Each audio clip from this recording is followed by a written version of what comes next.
1990년대 초반 학교 종소리가 끝나기가 무섭게 집으로 달려가던 시절이 있었습니다.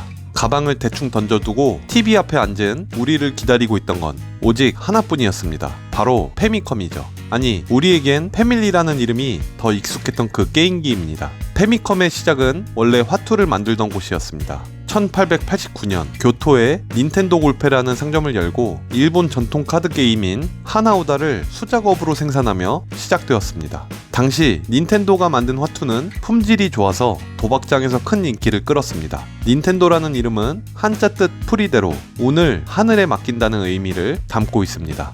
도박기구였던 화투를 만드는 회사다운 이름이었죠. 1960년대 화투와 트럼프 카드만으로는 성장의 한계를 느낀 3대 사장 야마우치 히로시는 라면, 러브호텔, 택시회사 등 온갖 사업에 손을 댔다가 크게 실패합니다. 그러다 우연히 공장 유지 보수를 담당하던 요코이 군페이가 재미삼아 만든 울트라핸드가 대박이 나면서 왕구회사로 전향하게 되죠. 이후 샤프와 협력해 광선총 게임기를 만들고 1980년대에는 휴대용 게임기인 게임앤워치가 히트를 기록합니다. 그 수익을 바탕으로 1983년 우리가 잘 알고 있는 페미컴을 출시하며 세계 최고의 게임 회사로 거듭나게 됩니다. 1980년대 초반 당시만 해도 컴퓨터라는 명칭은 전문가나 부유층만 사용하는 고가의 장비라는 인식이 강했습니다.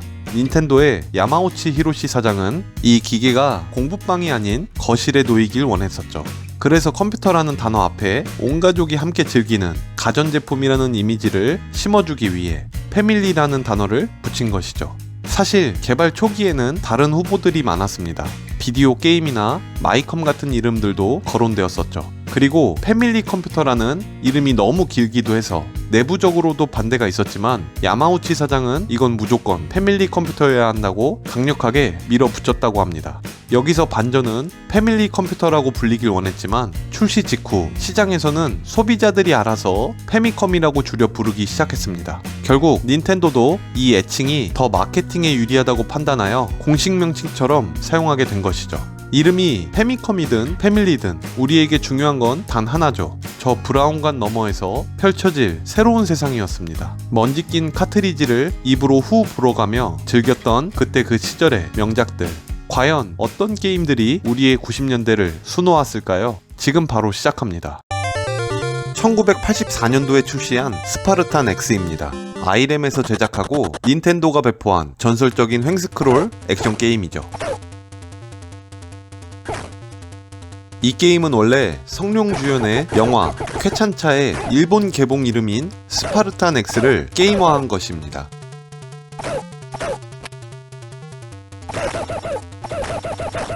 흥미로운 사실은 제목은 영화에서 따왔지만 정작 게임 내용은 영화와 아무 상관이 없습니다.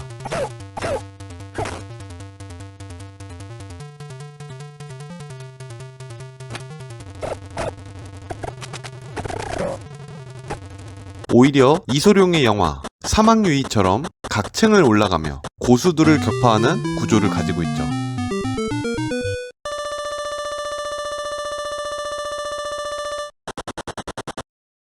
아케이드 원판은 자일로그의 Z80 CPU를 메인으로 사용했습니다. 스파르탄 X는 오늘날 우리가 즐기는 벨트 스크롤 액션 장르의 기틀을 마련한 게임이죠.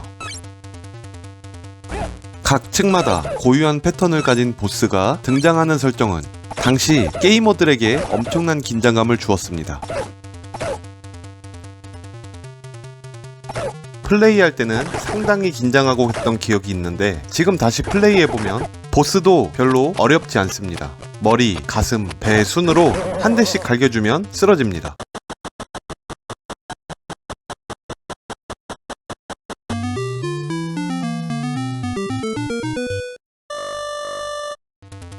자, 똥땡이입니다.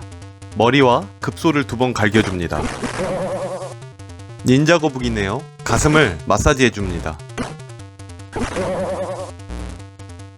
마지막은 마이클 잭슨입니다. 하단차기로 발을 걸어 넘어뜨려줍니다.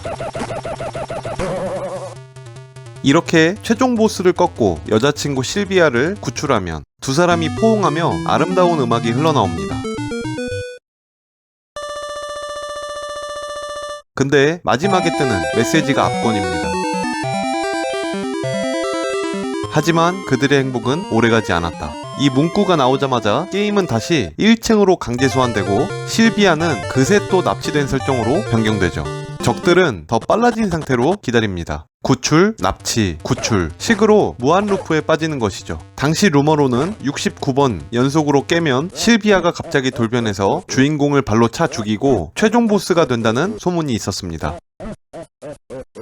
물론 믿거나 말거나입니다. 두 번째 소개할 게임은 1985년 남코에서 출시한 배틀시티입니다. 흔히 탱크 게임으로 잘 알려진 작품이죠. 사실 이 게임은 1980년에 나온 아케이드 게임 탱크 바탈리언의 리메이크작입니다. 이 게임이 당시로선 파격적이었던 것은 지형 파괴 시스템인데요. 벽돌을 부수고 길을 만드는 손맛은 8비트 시대 최고의 카타르시스였죠. 물론 벽돌을 부수려면 별 모양의 스티커 3장을 모아야 뚱땡이로 변신해서 벽돌을 부실 수가 있죠. 어릴 땐 독수리 문양의 본부를 지키느라 손에 땀을 쥐었습니다. 하지만 뚱땡이로 변신하고서는 자폭하는 일도 부지기수였죠. 그리고 형이나 동생이랑 같이 플레이할 때 자주 싸우게 되는 게임 중 하나이기도 했습니다. 별은 항상 1피인 형의 차지였죠. 만약 그 룰을 무시하면 동생은 가차없이 발로 차였습니다. 게임 내에서 빨탱을 잡으면 나타났던 아이템들은 총 6가지입니다. 대표적으로 별은 탱크 업그레이드가 되었죠. 이 별은 죽으면 초기화가 되기 때문에 똥땡이 상태에서 죽게 되면 세상이 무너지는 기분이 들곤 했습니다. 두 번째는 폭탄입니다. 일명 싹쓸이라고 하는 이 스티커는 적들이 바글바글할 때 먹으면 쾌감이 엄청났지만 적들이 적을 때 먹게 되면 아깝다는 생각이 들곤 했죠. 세 번째는 얼음입니다. 일정 시간 동안 모든 상대 탱크를 정지시킵니다. 적들이 멈춘 사이에 뒤로 돌아가서 엉덩이를 찰싹 때려주거나 본부 근처까지 온 적을 여유있게 요리할 수 있었죠. 멈춘 탱크를 하나씩 철거하러 다니는 재미가 쏠쏠했습니다. 다음은 삽입니다. 본부 주위에 벽돌 담장을 일시적으로 강철 콘크리트로 바꿉니다. 시간이 지나면 다시 벽돌로 돌아오는데 이때 재수가 없으면 담장이 아예 사라져버리는 버그가 생기기도 해서 방심은 금물이었습니다. 그리고 헬멧입니다. 탱크 주변에 원형 보호막이 생기며 일정 시간 무적이 되죠. 적진 한복판으로 돌격해서 깽판을 놓을 수 있는 유일한 시간입니다. 마지막은 오리입니다. 오리가 아니고 탱크 모양을 그려놓은 것 같은데 이걸 먹으면 목숨이 하나 늘어나죠. 2인용 할 때 별과 오리는 이걸 서로 먹겠다고 싸우다가 본부가 털리는 우정 파괴의 주범이 되기도 했습니다.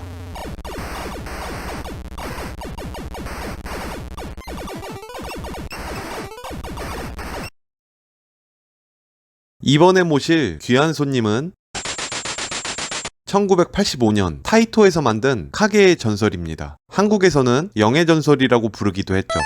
스토리는 아주 뻔한 전형적입니다. 악당에게 납치된 공주를 구하러 숲을 지나고 성벽을 타고 성 안으로 잠입해야 합니다. 이 게임의 백미는 역시 숲속 전투입니다. 나무 위를 이리저리 옮겨다니며 수리검을 날리는 손맛은 지금 봐도 꽤 세련된 연출이죠. 처음엔 칼과 수리검 2개의 무기만 사용할 수 있고 칼은 쌍절곤처럼 계속 휘두를 수 있습니다. 하지만 수리검은 화면에서 없어지기 전까지 최대 2발까지만 사용할 수 있어 던지기 전에 최대한 신중하게 던져야 합니다. 당시 8비트 게임은 램이 매우 귀했습니다.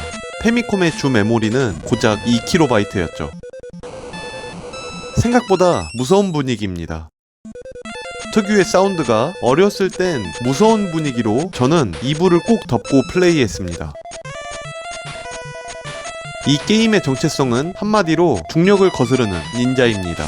점프 한 번에 화면 끝까지 날아오르는 모습은 당시 게이머에게 나도 닌자가 되면 저렇게 될 수 있을까? 하는 헛된 꿈을 심어주기에 충분했죠.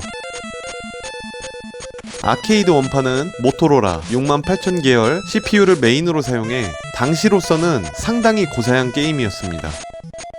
하지만 페미콤 버전은 이식되면서 그래픽은 좀 투박해졌지만 그 특유의 미친 듯한 속도감은 그대로 살려냈습니다. 아이템은 꽤 쏠쏠합니다. 반짝이는 구슬을 먹으면 옷 색깔이 변하면서 수리검이 커지고 속도가 빨라집니다. 무슨 마법소녀 변신물도 아니고 옷 색깔 하나 바뀌었다고 무력이 수직 상승하죠.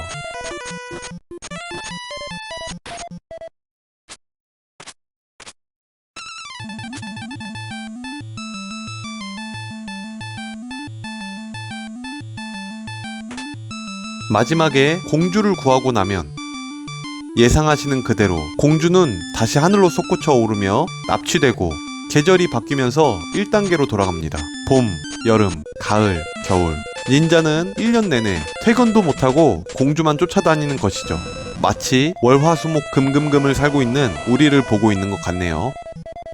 개발자는 수리검의 X좌표, Y좌표, 속도, 그리고 상태를 저장할 메모리 공간을 미리 할당해야 했는데 수리검은 딱 2개만 존재한다고 정해두면 메모리 주소 2개 분량만 사용하기 때문에 시스템 리소스를 아끼기 위해 2개로 정해둔 건 아닌지, 그리고 수리검을 던지는 것도 만약 수리검이 10개라면 10개의 수리검 곱하기 화면의 모든 적만큼 곱셈과 비교 연산을 1초에 60번씩 수행해야 되기 때문에 당시 낮은 클럭으로 이 연산을 다 처리하지 못하면 게임이 느려지기 때문에 개수 제한을 넣어둔 건 아닐까 하는 생각도 드네요.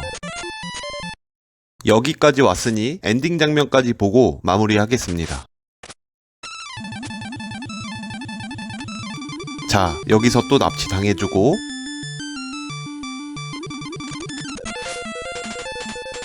이게 마지막 보스인 것 같은데 저는 실제 패밀리를 플레이하면서 단 한 번도 본 적 없고 마지막 보스가 있었다는 사실도 지금 알았습니다.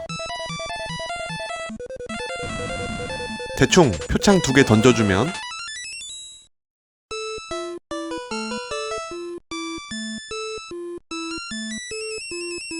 오늘의 이야기는 여기까지입니다. 실제 패밀리를 플레이하면서 기억에 남는 게임이 있으신가요? 특별하게 기억 남는 게임이 있다면 댓글로 같이 공유해주세요.